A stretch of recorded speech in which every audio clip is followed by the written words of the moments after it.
عبد الحليم حافظ. لا السيسي. احنا وراك يا ريس. احنا القامة. عالي. امال ايه؟ اللي تبع السيسي بس. اللي تبع السيسي ياخد مننا. تقعد تفتح كده وخلاص تصبر عليها. انت عاوز كام واحده؟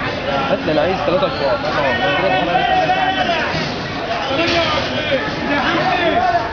انت بتعمل بواب، قول لي بتشتري بتعمل بواب دول صياديه. وهو ايه تاني؟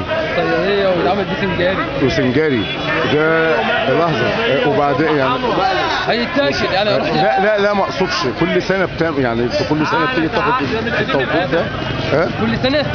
يعني في التوقيت ده لا في التوقيت ده في الموسم الفوارغ ده الموسم بتاعه. بتبقى احسن المبطرخ ده بيبقى احسن 10 على 10 بيبقى احسن بطرخ المنديون.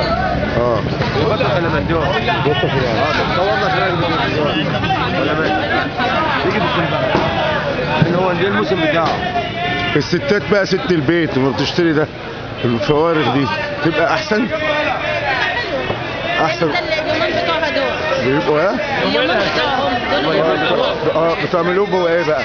بتعمل صياديه، بتعمل صينيه. احلى حاجه احلى صياديه ولا والصينيه. الصياديه عباره عن ايه عشان الناس ما تعرفش يعني ايه صياديه؟ يعني بتبقى سمكه او رز احمر. رز احمر عالي. جوارع اللي عاوز جوارع احمر يعني سمك احمر عليه. شوربه حمرا كده. يلا كل سنه وانت طيب.